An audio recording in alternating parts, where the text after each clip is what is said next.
the Radio Forest Podcast. Hi, this is Jade Hanna. Jade Hanna, how are you? Good, how are you? Doing really good. Local artist, you got a song on Spotify. Tell me about this Tricked song. Yeah, well, I had some encounters with people in my life where I just felt tricked, I suppose, by a narcissist. And I decided to write a song about it. Now, is this about a relationship or just people you know in passing, or is this a specific person? Because it sounds very pointed, like you said, narcissist, they don't have any feelings, all that kind of stuff. So is this about one specific person? No, I think it was kind of triggered by one person, but it's more about like several people in my life that I've had encounters with. Is this person aware of the song, I guess is my question? They're aware of the song. They're not aware it's about them. Well, you think a narcissist would think all the songs are about them. But here's my other question. Is this a romantic relationship? Ooh, no. Nope. So also about the song, tell me about some of these different sounds, because I'm hearing a lot of different instruments used in the song. Who's playing them? How did the song come together as far as building the structure of that song? Okay, it was so fun. My friend Jesse Rundle at Mixed Metaphor Recordings, I just went over to his studio. It's like a home studio. And I was like, hey, Jesse, what do you think this would sound like on the drums? And so he started playing this beat on the drums. And then he said, let's record it. And so we recorded that. And then I started saying some words. And then we just kept going from there. And I was just walking around the studio, hitting random things and recording them. And we just like recorded a bunch of sounds. We recorded my mouse clicking. And then we just layered everything a whole bunch of times. So what instruments do you play? Because I've seen you play the guitar, and then you talked about you had an idea of the drums, but then maybe he played the drums. So on the song, did you have other musicians? Did you do the majority of it? And what stuff can you do in a recording sense? I did the majority of it, of the playing. I don't really play any instruments. I actually say that I'm just pretending to play guitar because I don't really know, but I'm just like in the last couple months I've been really trying to learn it. So would you consider yourself just more of a singer, and you like to perform with other guitarists and musicians? Yes, definitely. Singing is the main goal. I like the idea of learning instruments because it helps with singing, and then also I would like to potentially one day be able to play on my own in a performance setting if possible. There's always those lead singers, too, that we forget are actually guitar players like Eddie Vedder and Mick Jagger. They actually can play pretty well, but they've just stepped into that lead singer role. But I think also, too, if you're playing the guitar, then at home, you can just kind of like write the main structure of a song by yourself and then go to someone else like, hey, here's my idea. And I think Freddie Mercury did that a little bit, too. He wasn't a very good guitar player, but enough to like put down some chords. Right. It's definitely helpful. And that's something that I've struggled with writing songs. I just started this music journey of mine like about a year and a half ago. So it's been kind of a struggle writing the songs when I don't play any instruments. And that's really a big part as to why I wanted to learn guitar. And then also I've seen it, you've performed a couple times at the Crooked 8 in Kuna. I'm unfamiliar with that venue. Tell me about it. Is it because it's more of a country place and that's why it's not on my radar? I mean, it is more of a country place. I'm not sure why it's not on your exact radar, but it's called Crooked 8 Events, and they hold rodeos and things there. It's owned by this family. They're so nice. It's a pretty big venue, and I think it's such a great place to play, and they have such good energy there from all of the people.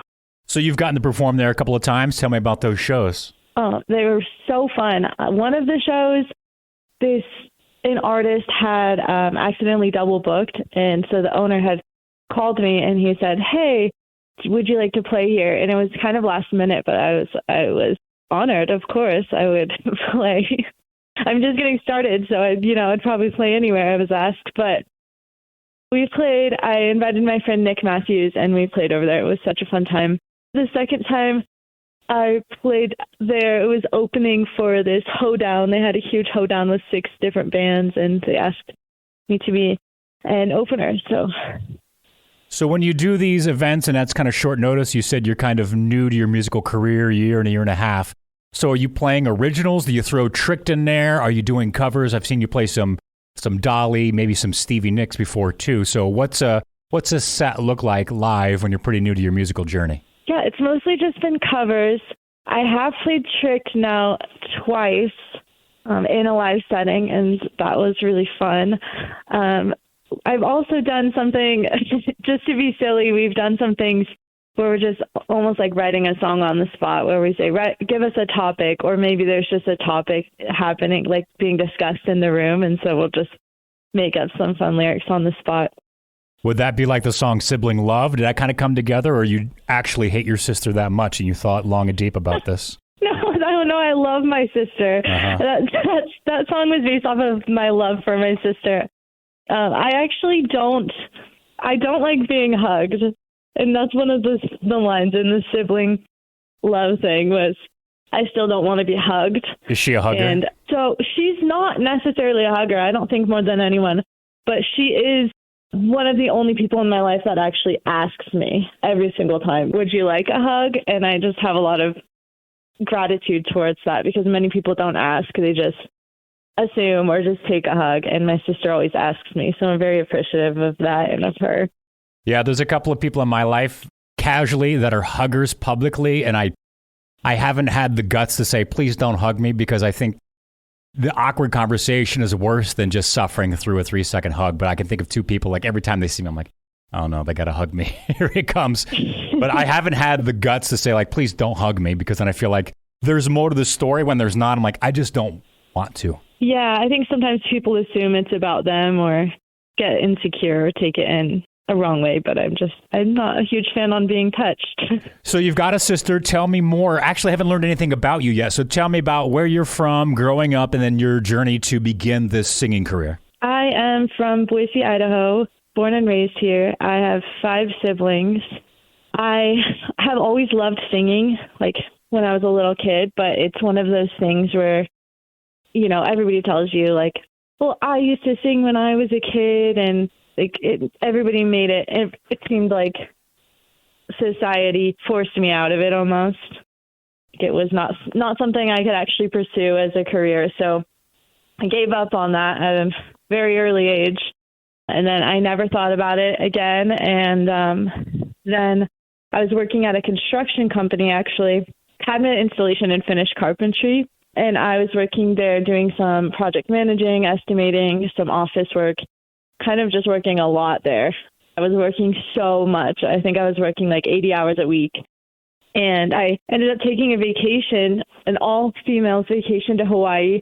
While we were there, we did karaoke.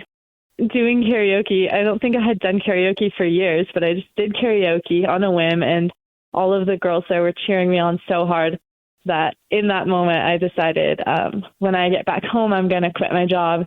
I'm going to pursue music.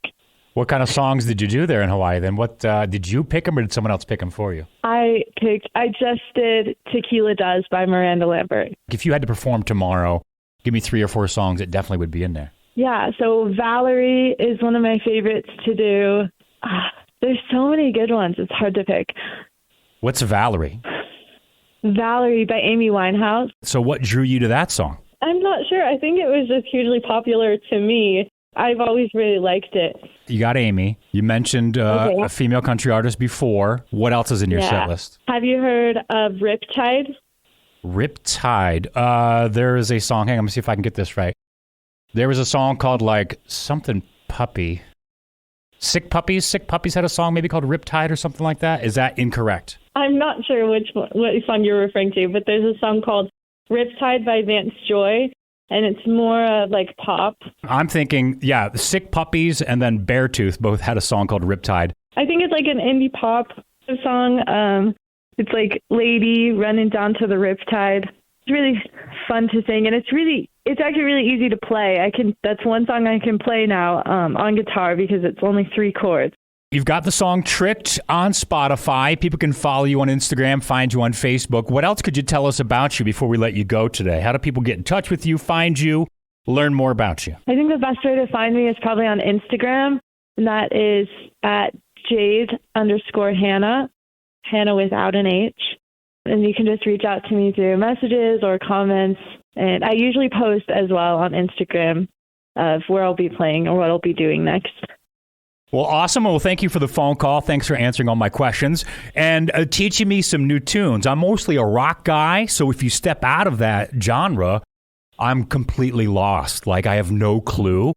But I appreciate you bringing some new stuff to my radar, along with the Crooked 8 and CUNA. So, Jade, thank you so much for calling in today. Thank you so much. Hopefully we can get you up to date on some different genres. I need a playlist of songs that are popular in your world that I don't know, and then I could BS my way through a casual conversation. I was like, oh yeah, I know that song. I know Riptide. Huge fan. I'm a Riptide fan. I mean, you just say that and people will think that, right? Well, they'll ask me well, is the second verse your favorite? I'm like, you caught me. I have no clue what I'm talking about. That's the one. It's the second one. That's my favorite. Well, check out the song by Sick Puppies. It's actually pretty good. I could totally see you covering that. You could do a stripped down version of it. But Jade, once again, hey, thanks for the phone call. All right. Thank you so much.